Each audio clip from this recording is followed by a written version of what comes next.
Yep, we're back. We're back. All right, you guys, let's try this. Let's try this one more time. Hopefully, the internet will stay and it will do what it's supposed to do. Because I want to finish this up for you guys. I want to knock this out so we can start a brand new treadmill motivation on Monday. Hey, this is your boy Eminem. I appreciate you guys coming in for this segment for treadmill motivation part 2 reshoot. This is part 2 reshoot. So hopefully there won't be any technical issues and we can finish this up. We can finish this up and get on down the road and get out your way. All right? Okay. Now listen.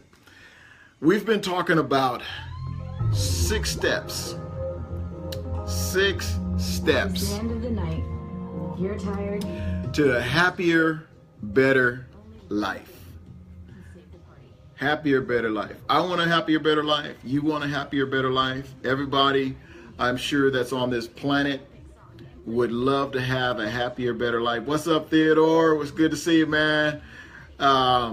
Everybody, and I mean everybody, is trying to find an ultimate goal in life. Would you agree? Almost definitely. We definitely would agree. So we're going to finish this up and we're going to start our weekend off. I don't know what you guys plan for the weekend. I don't have much planned for the weekend. My fiance, she took her girls over to Palm Springs for a birthday. And so they chilling over in Palm Springs, you know, and I know it's hot as, you know what I'm trying to say. I know it's hot over there, you know, but hey, we're going to keep it rolling. We're going to do what we do. And we're going to see if we can get through this without the Wi-Fi going and freezing up on us, okay? Now listen, let's see. We've been talking about 6 steps to a happier, better life, right? Number 1 was overcoming your past. Overcoming your past. And certain things that we deal with in our past seem to crop into the present and it always want to hitchhike into our future, but we can stop that today. We can stop the past from riding in our present, trying to hitchhike to our future. We can stop that. Number 2 was changing your beliefs and habits. Changing your beliefs and habits. Whatever you believed last year might not be what you need to believe in this year for you to be successful. And that's in every part of your life, every area of your life, whatever you're doing today. You want to change your belief habits if it's going to get you to a better tomorrow, especially if your habits and your beliefs system was negative last year or 5 years ago. If you are still negative 5 years from now, you haven't progressed at all in your life. And that's what we want to do. We want to progress in our lives. We want to be better in our lives. We want to be further down the road in our lives. So changing your present beliefs and your habits. Understanding yourself was number 3. That's important to understand who you are. How do you, hey Peggy, how you doing? You finally caught me, huh? Finally, we can look at understanding who we are today, who we want to be, who we would like to be, who we ought to be. And that's all in understanding yourselves. Number 4 was living a healthier lifestyle. We need to live a healthier lifestyle. How do you live a healthier lifestyle? Well, we talked about that in our treadmill motivations in our prior tapings. So living a healthier lifestyle was number 4. And I'm not going to get into all of that because we've talked about it. You can go back and look at the replay. You can go to YouTube and follow us there. Thank you, Peggy. And subscribe there on YouTube to Life's Word Ministry. And you can get all of my past and prior videos. Number 5 was loving yourself and loving others. It's imperative that you love yourself. It's imperative that you not only love yourself, but you love others as well. It makes the world go around. It makes the world a better place if you love yourself and if you love others. Number 6 was being thankful. Being thankful for who you are. Being thankful for what you've been given. Being thankful for what you're about to receive. You're being thankful in every aspect of your life. That's awesome to do, is be thankful for what you have, what you're going to get. Tracy, how you doing? Good to see you. All right, this is a reshoot. I shot all this stuff a few minutes ago. The volume wasn't working. a lot of technical issues, but you know what? I'm not going to let that stop me, because this is what we're talking about. Certain things happen. We fail at first attempt, second attempt we fail, even the third attempt we fail. But you know what? We're doing it again. Kind of like my life, isn't it? If the first one didn't work, the second one didn't work, third one didn't work, you better believe the fourth time it's definitely gonna work. And we in this for life, all right? But that's just kind of like a side note. All right, number 7 is the bonus of what we've been talking about in the 6 steps to a happier, better life. Wherever you are in life, I hope that you are happy. I hope that you appreciate where you are in your life right now. I hope that you're thankful for what you have and what you've been given, whether you believe in God or whether you believe in a higher being. Well, that higher being is still God. Okay? You believe in the higher being, whatever you want to call him, he is the creator of all life, and we need to be thankful. And number 7, we've been talking about be willing to learn more always. This is an advocate of mine, is to be in a place to where you want to learn, consistently learning more and understanding where you are in life, where you want to be in life, and where you want to go in life. And teaching your children and loved ones around you how to learn, how to put into practice what they've learned. And so what we've talked about in this last step, in this bonus step, we talked about failure on Wednesday. Failure is supposed to be a great teacher. That's what they say. They say that failure is supposed to be a great teacher. But you know what? If that's true, then why is it that so many of us are unable to acquire the knowledge that we need from this great teacher? That's amazing to me. You know, if failure is this great teacher and it has impact a part of our lives and imparted in our lives certain things, why is it that we can't grasp the knowledge that we need? Why do we keep failing? Why do we keep failing? That's the question that we need to ask ourselves. Why do we keep failing? You know, there's many things that I've tried, I've attempted, and I failed at. And I had to look at those circumstances, those situations, and figure out why I failed. Some wasn't because of my own doing. A lot of things, it wasn't my own doing. It just happened. There were things that came about. It didn't work the way I thought it would work. And as a result, there was failure. The problem is failure might be a great teacher, as I stated early on, but it can be one to where, even though it's a great teacher, there's other avenues of learning outside of that failure, and this is what we're going to talk about. It's not easy. It's not an easy task trying to figure out life's lesson as it is, especially when we're trying to nurse bruised egos. Yeah, a lot of us has had, even myself, bruised egos. These are life lessons, and swimming in frustration and disappointment and demoralization, not to mention the occasional embarrassment that comes along with failure. Right? A lot of embarrassment comes along with failure. Resentment comes with failure. Hopelessness. That's a good one. Try to say that 3 times. Hopelessness. It comes with the territory of failing sometimes. We feel embarrassed. We feel demoralized. We feel hopeless sometimes. But you know what? We can come up out of that. We can beat that. We can overcome it. And there are ways to figure out how to learn from our failures. We just need a way to decode the teachable moments that are hidden within those failures. So, and there are four areas that I talked about that can help us. And number 1 was reevaluate our planning. Reevaluate our planning. That's one important aspect of reevaluating where we are in life, reevaluating our planning. So how much planning do you do? How much planning goes into all of your efforts?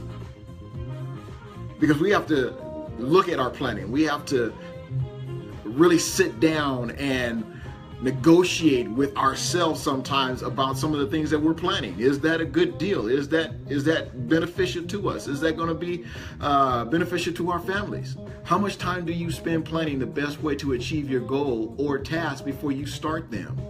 Those are questions that you need to ask. How much thought do you really put into some of your planning, into some of your goals that you're trying to accomplish.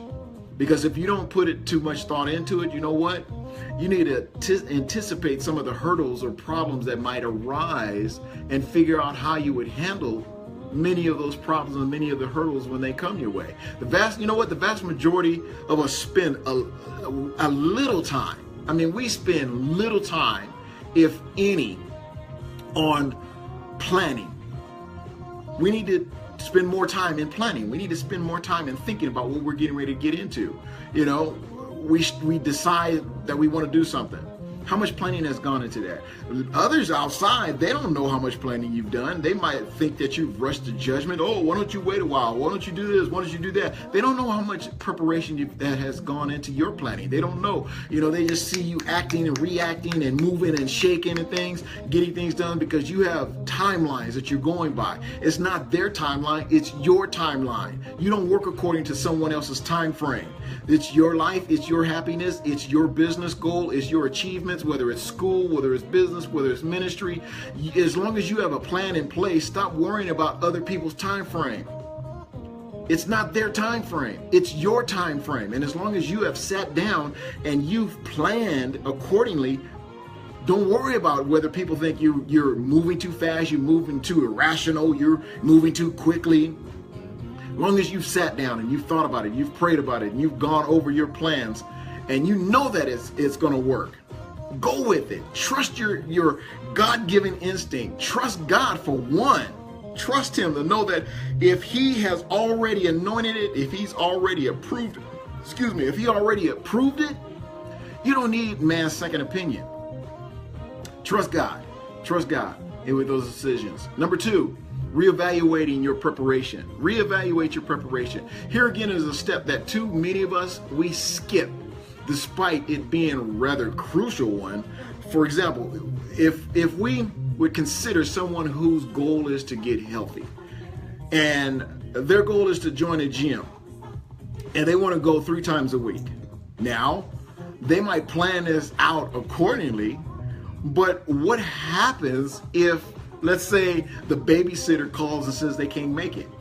That's a derailment.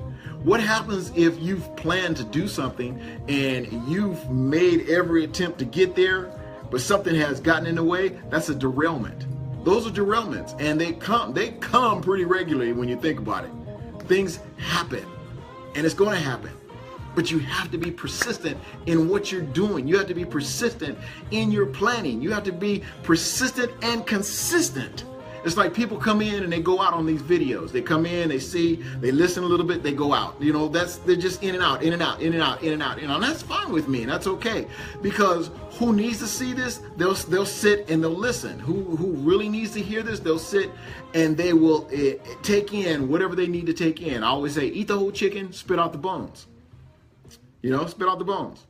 It's good to hear the whole matter before you jump to conclusions. Say, I don't want to hear this. This ain't nothing. That's just old buddy boy. He's just on there ranting and raving. No, I'm just trying to share some good information with you about reevaluating your preparation and what goes into evaluating your preparation. Okay? Prepare a backup strategy. Prepare a backup for everything that you're planning. Have a backup. In the world society, they call it plan B. But with God, there is no plan B. With God, it's always a plan A, because his plans always work the first time. The reason why they don't work is because you're not following what God has planned for you. You go outside of his plan. You go outside. Ooh, I don't have any more water. You go outside of what God has designed for you. That's why so many things don't work, because you're not following God's plan in the first place. His plan is fail-proof. There is no plan B with God. But in world society, you need a plan B. You need a backup strategy. You need an exit strategy. You need something that's going to help you avoid some of the hurdles that's going to come your way. Another example, for instance, those that try to get to the gym, those that try to get to living a healthier life. There's things that seem to come up. Okay, think about this. The day that you want to fast, in the spiritual realm, the day you want to fast is the day that the job is having potluck, or the day that you start your diet is the day that everybody brings cakes and cookies to the job, right? It happens all the time. Those are derailments trying to get you off track from starting your diet regimen, starting your fast, it's a derailment. You have to look at it as such, and you have to figure out ways that when that hurdle comes, what's going to get you around that hurdle. Another example, for instance, consider how often we begin diets. I just talked about diets, and when you start your diet, the work job, everybody's bringing cakes and cookies. Think about it. If you haven't stocked your house or your kitchen, your refrigerator, your cabinets with healthy foods, don't think you're going to have a successful diet. You got to stock your house with healthy foods, things that are healthy to help you stay consistent on your diet. That's just the way it is. In the future, make sure you prepare by putting elements in place that increase your likelihood of success and minimize the likelihood of setbacks. That's going to help you be successful in your preparation. Number 3 was reevaluate your execution. How do you execute things? Was your efforts in planning and preparing consistent?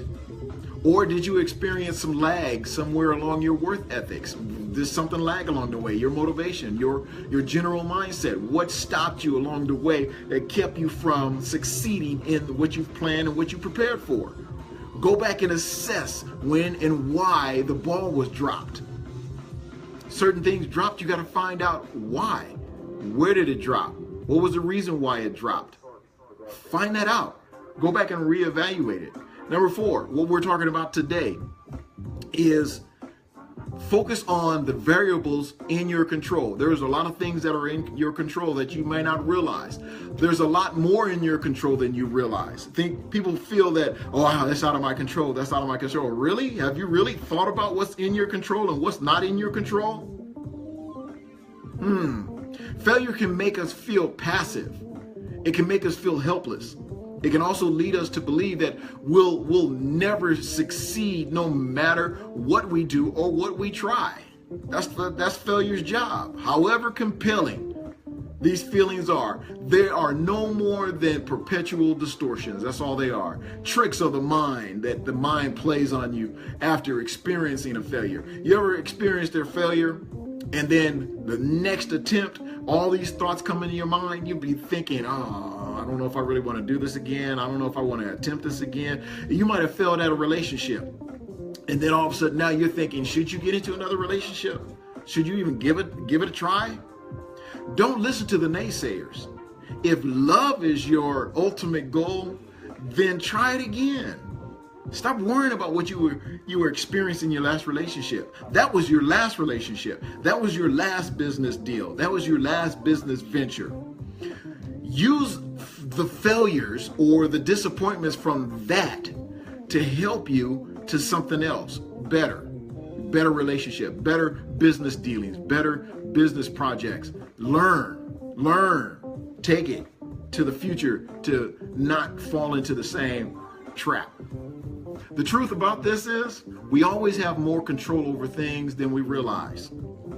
For example, if we might feel a little despondent if we failed the first 2 or 3 times, we get to a position and we get to a place to where, you know what, I don't even want to do it anymore. I don't even want to try it. That's a defeated mindset. You don't need a defeated mindset.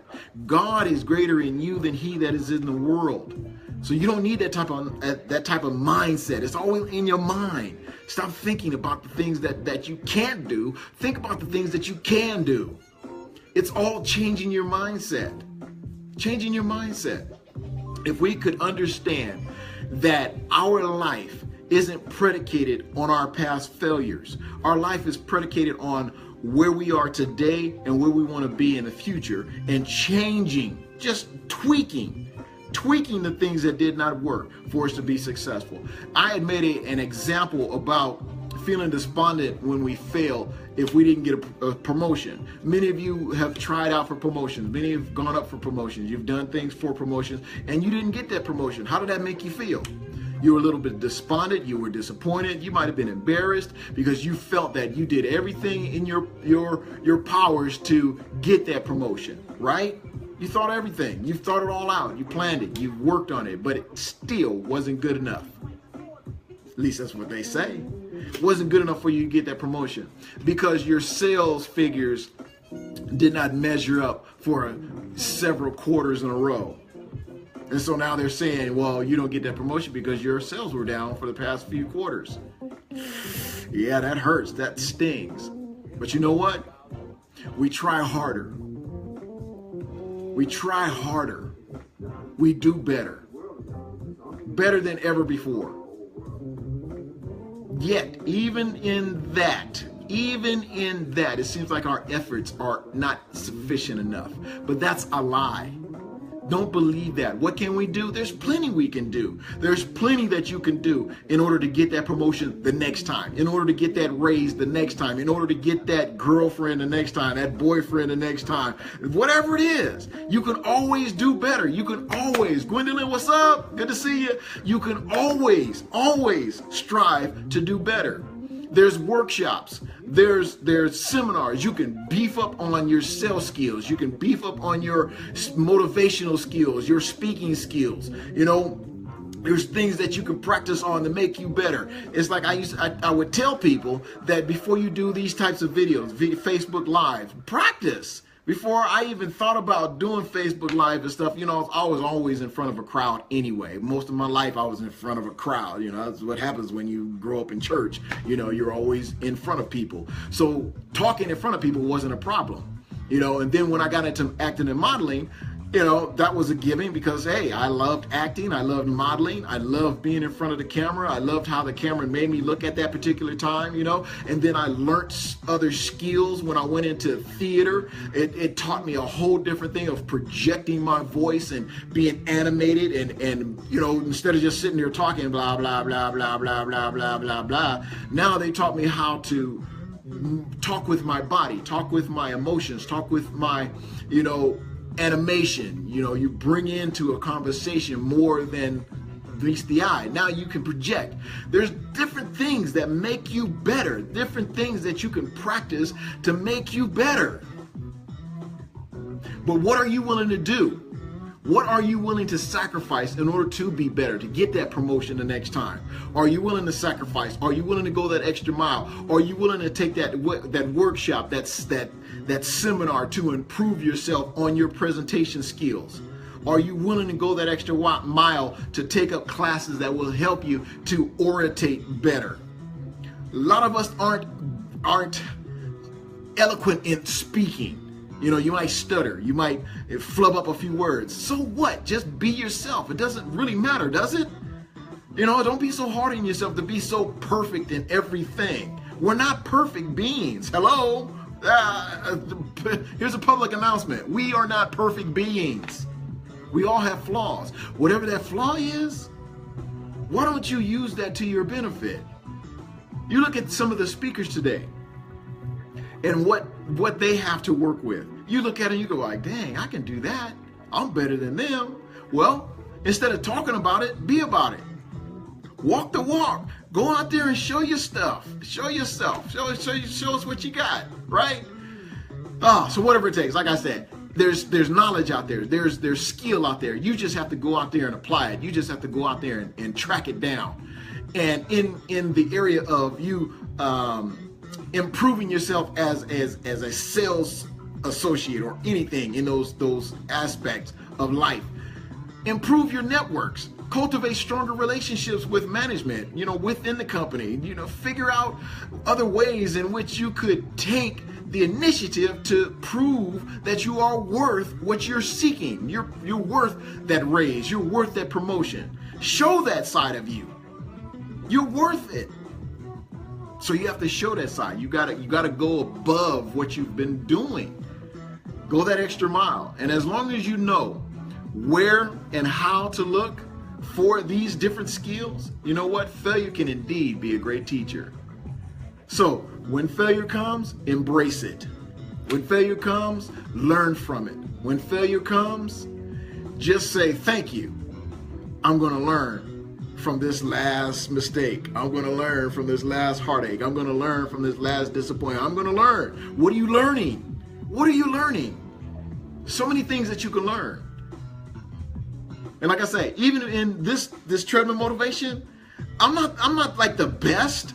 I'm like, you know, got all these effects coming on these videos and stuff. No, I just give you straight from the heart. I just go straight, no shooter, just uncut. Because it's just be you. Just be who you are. Don't try to be like the next person. Be who God created you to be. And that's special. That's a unique person. And your uniqueness is what makes you successful. Your uniqueness is what makes you special. So failure is definitely indeed a teacher, but it's what you learn. These steps can always be the first place for you to start in learning how to be successful. So within them, you are bound to find valuable lessons. And in those lessons, you'll be able to help others to succeed, and you'll be successful in that in yourself. So I just wanted to come on and give you your Friday's version of treadmill motivation without the treadmill, because I was doing some running around. My fiance, she's down in Palm Springs, as I said earlier, with her girls for one of her daughter's birthday weekend down there in hot Palm Springs, and I'm chilling, trying to figure out what to do with myself. But you know what? We're going to find something to get into, you know, but I'm going to get back on the treadmill because I didn't get on it this morning, but I'm getting on it today, y'all. I'm getting my treadmill in. So I appreciate you guys coming in. I appreciate you guys spending a little time with me. Share this with your friends, share it with your loved ones, and you know what I say, share it with those people that you don't like. Just a little motivation, that's all.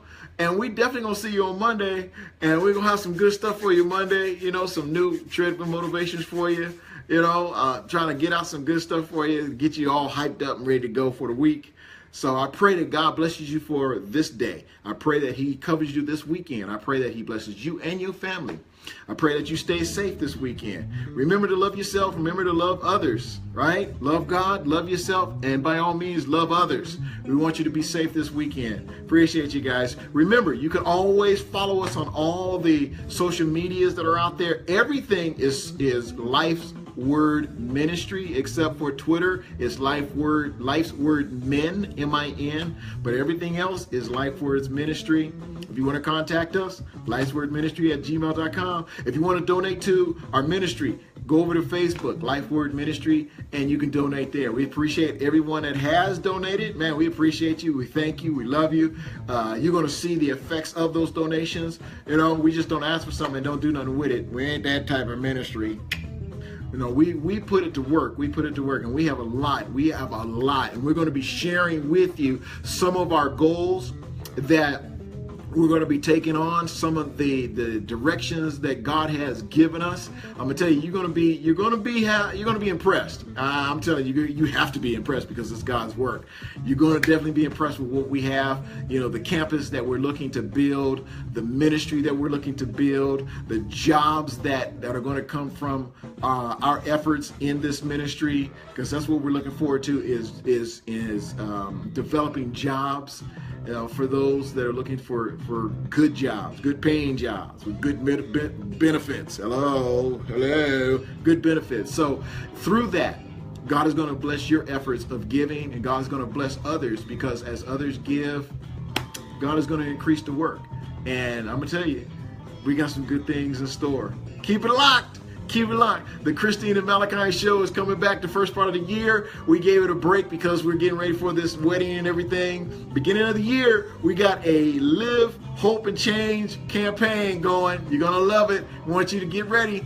We'll tell you more about that as time goes along. So look forward to that. We just started a new page on Facebook, the Malachi and Christine show. So you can look for that as well and keep up with us. We got some fun things in store. Like I said, we just trying to be busy about ourselves, about God's work, and doing something that will bring light to God's work. And that's kingdom building. That's what it's about. We're about kingdom building. And we want to encourage you. We want to uplift you. We want to enrich you to live, hope, and change. That's what it's all about. So again, on behalf of Christine, Eminem, this is me, your boy. Appreciate you guys. Have a blessed weekend, and we'll see you on Monday. Love you, Christine. See you guys.